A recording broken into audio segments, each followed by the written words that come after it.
Sam Brown has a life-limiting condition called Morquio, which causes his skeleton to stop growing while his internal organs continue to develop. Go through these doors. Every Thursday for nearly 3.5 years he's travelled to Manchester to receive a 4-hour infusion of a drug called Vimizim, which improves his quality of life. It makes me feel bigger and strong. Can you read me that bit?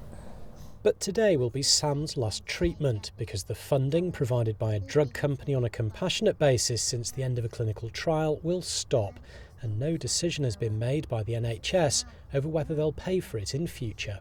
It improves his quality of life beyond measure and has the massive potential to extend his life as well. It's like somebody giving you something in one hand and then taking it away.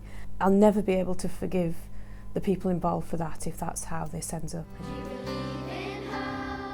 This music video was recently released by the family as part of a long-running campaign to get Sam's drugs paid for by the NHS. It was last April the drug Vimizim was licensed in the UK following a clinical trial. Since then, children like Sam have received it on a compassionate basis. A funding decision was expected in December, but was delayed when the assessment process was suspended. Then earlier this month, a draft report from NICE, the medicines advisory body, raised concerns about the drug's cost and effectiveness, but the final report won't be completed until October. And today, Sam had his final treatment paid for by the drug company.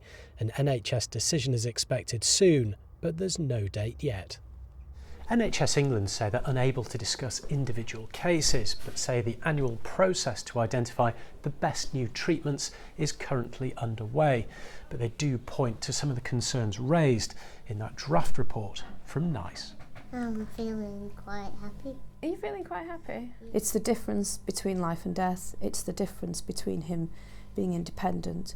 It's the difference between him saying he wants to be a scientist when he grows up and actually having the ability to be one.